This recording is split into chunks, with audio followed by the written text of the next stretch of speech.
애청자 여러분, 평안하셨습니까?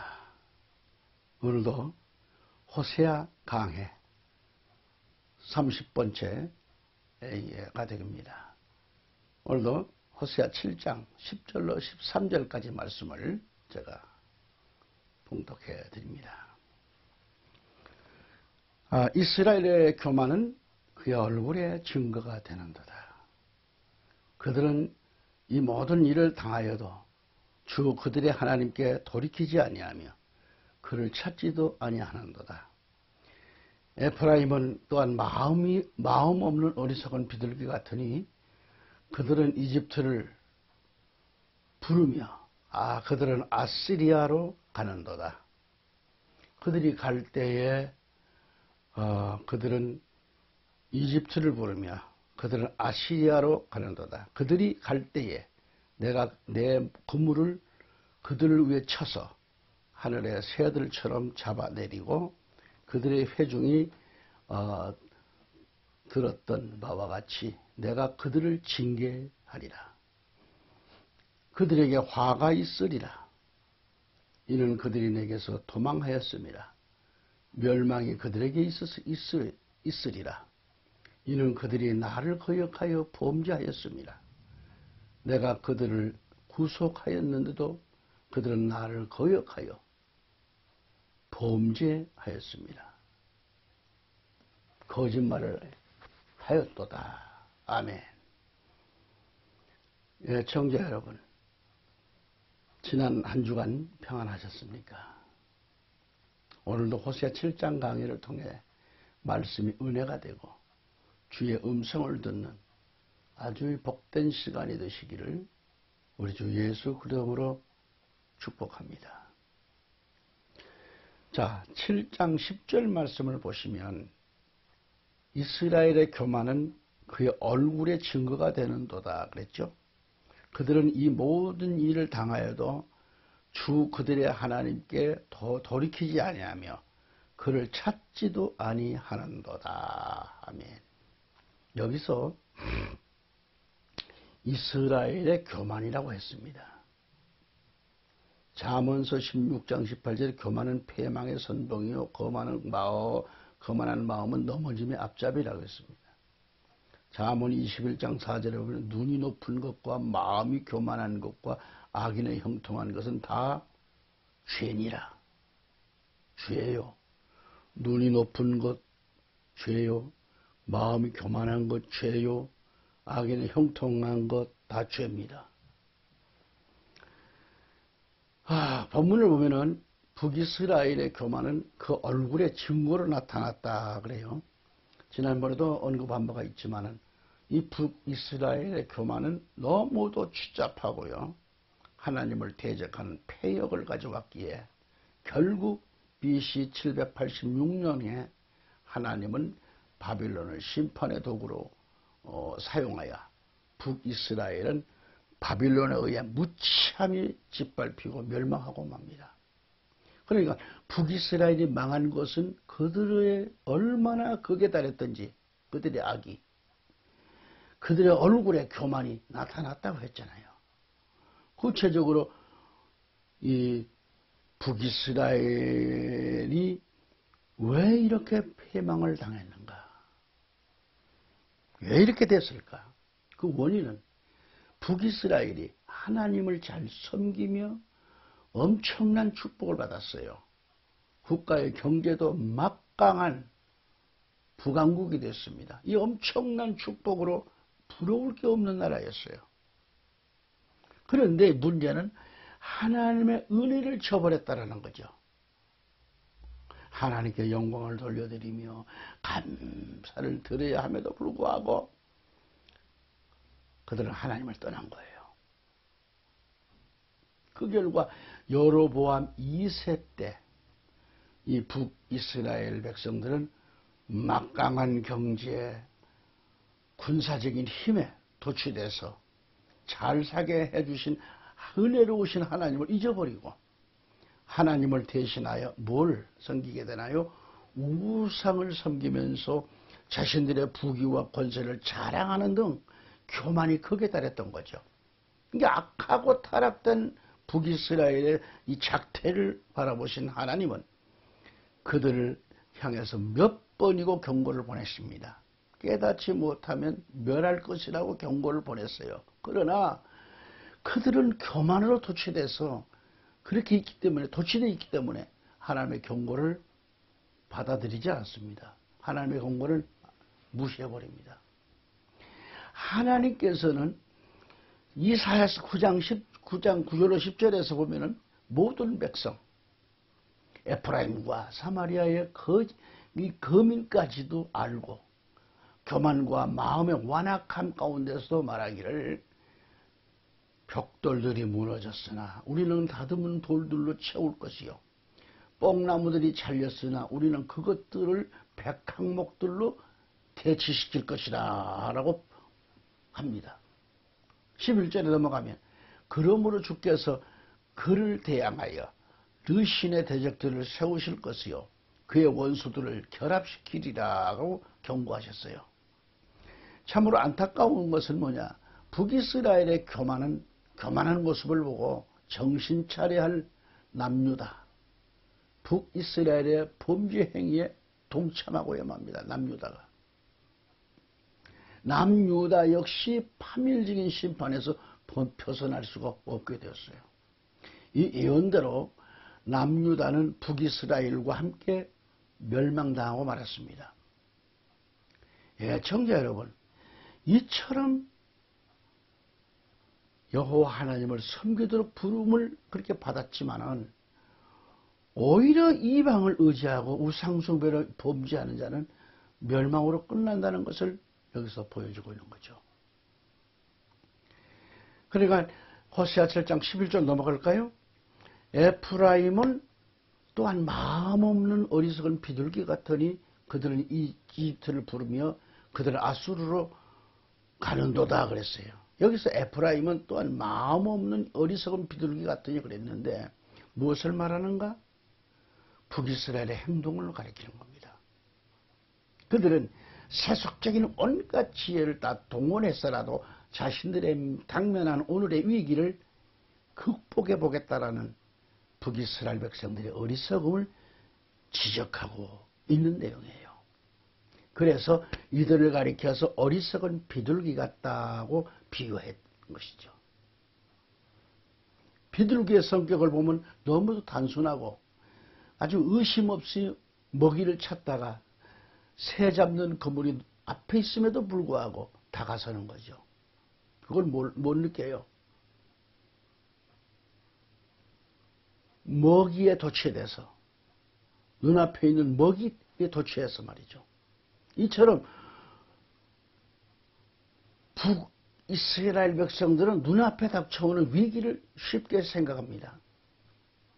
그래서 때로는 위기 극복을 위해서 하나님이 아닌 친 아수르 정책을 써보기도 하고 또는 이집트의 정책을 펼쳐보았지만 되는 게 없잖아요. 결국 북이스라엘 백성들은 그토록 믿어왔던 아수르도 이집트에도 외면당하는 그런 철저히 배신을 당했고요. 결국은 믿었던 아수르에 의해서 처절하게 멸망당한 겁니다. 호세아를 읽어 내려가다 보면요, 문제는 호세아 왕이 이 아수르에게 조공을 바치다가 조공을 끊고 이집트와 외교를 맺잖아요. 외교. 북이스라엘이 아수르에게 우호를 얻고자 조공을 바치면서 외교를 펼쳤지만은 그토록 믿던 아수르가 북이스라엘 압박을 가해오면서 위기의 전운이 감지되고 있을 때에 이 위기를 극복하기 위해서 이집트에 손을 내밀었어요. 군사를 동맹하여 아수르를 연합으로 침공하려는 계획도 수포로 당하고 이집트로부터 배신을 당하고 급기야는 아수르에게 패망을 당하는 일이 벌어졌습니다. 예, 청자 여러분, 이 말씀을 들으시면서 무엇을 생각나게 되나요? 하나님을 떠난 백성들이나 국가도 마찬가지예요. 오늘 본문의 북이스라엘 에프라임은 구원이 오직 전능하신 하나님께 있다라는 것을 까마득히 잊은 거죠. 또한 에프라임과 북이스라엘 백성들은 아수르나 이집트 등이 자신들과 자국을 해치려는 적이라는 이 사실조차도 몰랐기에 그들의 도움을 요청할 정도로 어리석었다는 것이죠. 하나님을 떠난 인생이나 국가의 말로는 이 말로가 멸망과 패망을 가져올 뿐입니다. 호세아서 7장 12절로 넘어가면 그들이 갈 때에 내가 내 그물을 그들 위에 쳐서 하늘의 새들처럼 잡아내리고 그들의 회중에 들었던 바와 같이 내가 그들을 징계하리라. 아멘. 우린 12절을 보았습니다. 그들이 갈 때에, 즉 북이스라엘 백성들이 갈 때를 말합니다. 11절에서 언급했듯이 북이스라엘 방백들이 이집트나 아수르인 이방민족에게 자국의 위기 극복을 위해서 도와줄 것을, 구해줄 것을 요청하러 갈 때를 가리키는 거죠. 하나님을 잊어버렸어요. 그 양쪽에 자기 주변국을 의지해서 도움을 요청하러 가는 거죠. 그들이 갈 때에 하나님께서는 어떻게 하셨나요? 내가 내 그물을 그들 위에 쳐서 하늘의 새들처럼 잡아내리고 그랬어요. 선민 북이스라엘 백성들이 아수르나 이집트를 향해 떠날 때에 하나님은 그들을 그대로 놔둘 리가 없어요. 그래서 심판의 그물을 그들 위에 쳐서 공중에 나는 새를 떨어뜨리듯이 끝내 하나님을 저버린 이스라엘 백성들이 자유를 잃고 이방 민족에게 포로로 끌려갈 것을 가리키는 거죠.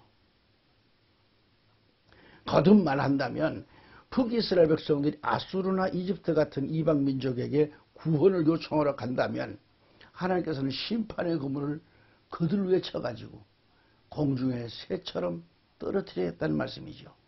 이처럼 결국 북이스라엘의 멸망은 이방 나라가 아니라 그들을 징계하시는 여호와 하나님의 그물로 심판하신다는 말씀이죠. 청자 여러분, 우린 오늘 우리에게 주신 말씀을 깊이 묵상하며 깨달아야 할 말씀들이죠. 호세아 7장 11절 12절을 다시 보면 에프라임은 또한 마음 없는 어리석은 비둘기 같다. 그들은 이집트를 부르며 그들은 아수르로 가는도다. 12절에 그들이 갈 때에 내가 내 그물을 그들 위에 쳐서 하늘의 새들처럼 잡아내리고 그들의 회중이 들었던 바와 같이 내가 그들을 징계하리라 그랬어요. 하늘의 새를 잡아내리듯이 하나님을 떠나 세상으로 달려가는 백성들을 하나님은 새를 잡는 덫과 같이 그들의 가는 길을 막으시는 겁니다. 막아요. 예, 이 방송을 듣고 계신 애청자 여러분, 이 말씀의 깊이를 알아야 됩니다. 잘 들으세요. 진리를 무시하거나 율법을 무시하고 선지자들의 경고를 거역하고 곁길로 나간다면 여호와 하나님의 징계는 반드시 받게 된다는 말씀입니다. 13절을 들어가 보면 그들에게 뭐가 있다 그랬어요? 화가 있으리라 그래요. 이것은 그들이 내게서 도망하였습니다. 멸망이 그들에게 있으리라 했습니다. 누구의 말씀이냐? 하나님의 말씀입니다. 이것은 그들이 나를 거역하여 범죄하였습니다. 내가 그들을 구속하였는데도 그들은 나를 거역하여 거짓말을 하였도다라 그랬습니다. 여기서 그들에게 화가 있으리라고 했어요. 개혁성경에는 화 있을진저라고 했습니다. 그들에게 화가 있으리라는 의미는 하나님을 떠나서 우상을 숭배하면서 열방을 의지하는 북이스라엘을 향한 하나님의 매우 강렬한 심판을 선포하고 있는 거죠. 그러니까 선민 이스라엘이, 아니 오늘 우리라 할지라도 하나님과의 약속을, 언약을 파괴하는 중대한 행위, 파괴하는 행위는 중대한 그런 범죄 행위라는 사실을 왜 모르는가? 우리가 알아야 돼요. 화 있을 징조에 해당하는 오이란 절망적인 상태를 강하게 탄식하는 감탄사로 임박한 징계를 표현한 말이 오이라 그래요. 그래서 패망할 징조의 쇼드는 파멸을 예고하는 감탄사로 사용됐어요. 쇼드. 그러니까 이 두 개의 감탄문은 이스라엘 위에 반드시 내려질 확실한 파멸을 선포하고 있는 거죠. 이 파멸의 이유는 이스라엘이 하나님을 떠나 범죄를 저질렀기 때문이죠. 다시 13절을 보면 그들이 내게서 도망하였다 그랬습니다. 멸망이 그들에게 있으리라고 했습니다. 이어진 말씀에 이는 그들이 나를 거역하여 범죄했습니다. 내가 그들을 구속하였는데도 그들은 나를 거역하여 거짓말을 하는도다 그랬어요. 북왕국 이스라엘 백성들은 하나님의 구속의 은총을 믿지 못할 뿐만 아니라 하나님의 본질적인 영성과 능력을 부인한 거예요. 그래서 북왕국 이스라엘 그들은 하나님께 도움을 구하기는커녕 이방 신들을 찾아가서 분향하고 숭배를 했잖아요. 하나님을 거스려 거짓을 행한 겁니다. 그런가 하면 하나님은 자신들에게 아무런 도움이 되지 못하는 하나님, 믿을 수 없는 하나님으로 거역하고 말았어요. 그리고 13절에 저희가 나를 거역하여 거짓말을 했다라는 것은 북이스라엘 백성들의 거짓말을 지적하는 겁니다. 그들의 입술로는 진실한 믿음과 사랑을 말하면서도 그들은 하나님을 거역하잖아요. 진심이 없는 믿음이었고 포장되어 위선된 신앙이었습니다. 그래서 그들은 여호와의 구속을 믿지 못할 뿐만 아니라 하나님의 이 본질적인 영성과 능력을 부인한 거예요. 실제로 북이스라엘 백성들은 여호와 하나님께 도움을 구하기는커녕 이방 신들을 숭배하고 그 앞에 분향함으로써 범죄를 저지르고 멸망을 자초하고 만 겁니다. 그런가 하면 여호와 하나님은 북이스라엘 백성들을 자신들에게 아무런 도움을 줄 수 없는 하나님으로 끝까지 거역하는 등 생각까지 병들고 만 거죠. 끝으로 에레미야 14장 12절을 읽고 마칩니다. 그들이 금식을 해도 내가 그들의 부르짖음을 듣지 아니할 것이며 그들이 번제물과 헌물을 드려도 내가 그것들을 받아들이지 아니할 것이며 대신 칼과 기근과 역병으로 그들을 소멸시키리라. 아멘. 이 말씀을 우리는 잘 알아야 됩니다. 아무리 좋은 것 갖다 바친다 해도 하나님은 안 받으십니다. 타락한 백성들이 회개 없이 아무리 좋은 것 갖다 바친다 하나님 안 받지 않으세요. 그 대신 칼과 기근과 역병으로 그들을 소멸시킨다고 했습니다. 오늘 우리는 신앙생활이 회복되시기 바랍니다. 다음 시간 다시 뵙기를 약속드립니다. 마라나타.